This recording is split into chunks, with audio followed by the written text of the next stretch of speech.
NCTV45, strong enough for Lawrence County. For a walk. And we're not going to really walk so far, but I've got a great question for you. One that maybe you've seen on some houses in and around Newcastle. Maybe you haven't seen them. We're going to see if you can tell me what this is. And on this history moment. And then we'll give you a little background. Now, I'm going to get up close enough so you don't have to look far ways away. And we are almost to the spot. And here you go. And notice that the door is off the ground.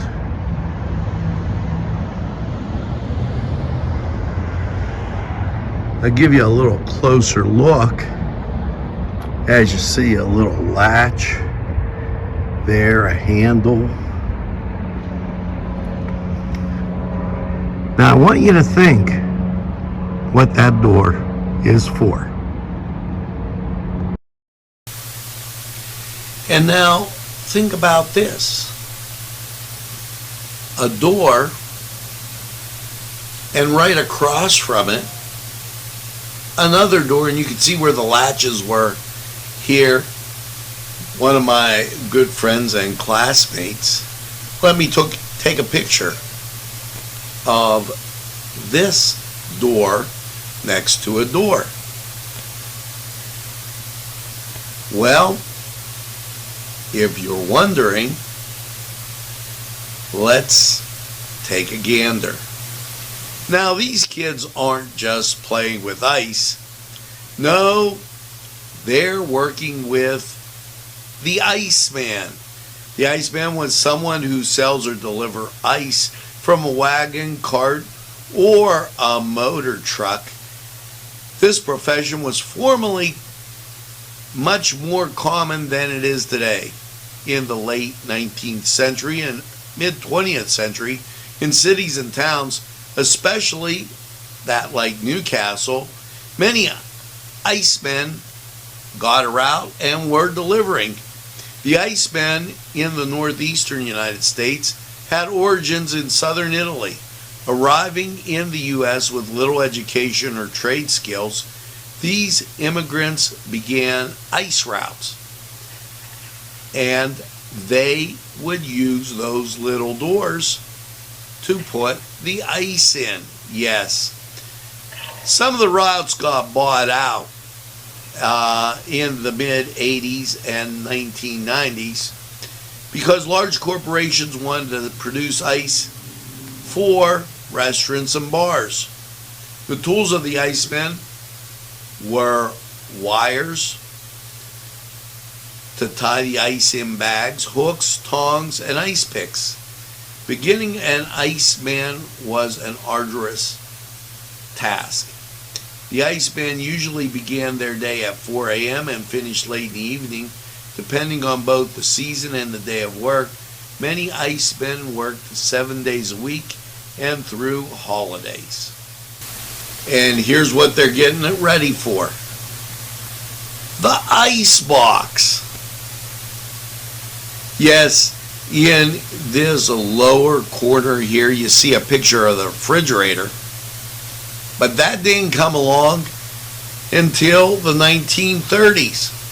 From the mid-19th century to the 1930s, and even into the 30s, people had what they called an ice box. Now, the ice box, back in the days of ice harvesting, which had hit an industrial high that ran from the mid-19th centuries to the 30th, to the 30s when the refrigerator was introduced into the home. Ice boxes had hollow walls lined with tin, zinc, and packed with various insulating materials such as cork, sawdust, straw, and seaweed. A large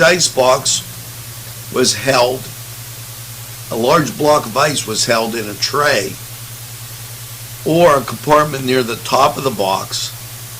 Cold air circulated down and around the stored compartments in the lower section, as you can see with the glass in the center picture.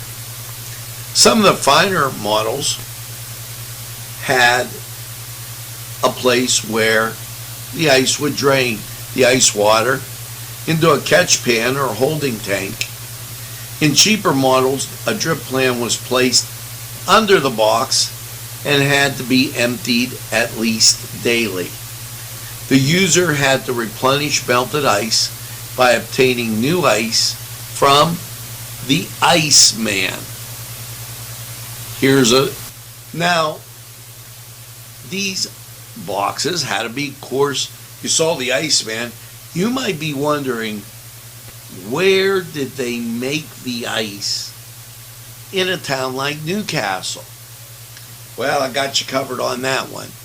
The Newcastle Ice and Cold Storage Company was located at 111 South Beaver Street and was incorporated in 1901.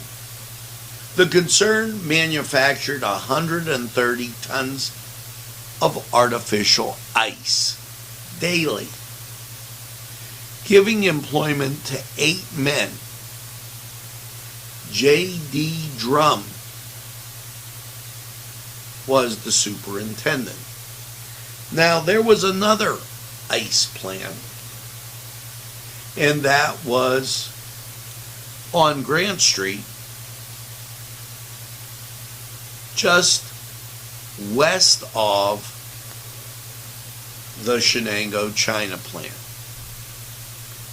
Ice was delivered to many of the houses on the North Hill, and also was delivered to the east side and all over. So just a little thought there on ice.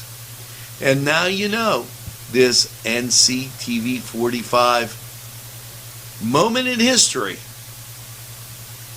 Thanks for watching, and we're available anytime on your time. Have a great day.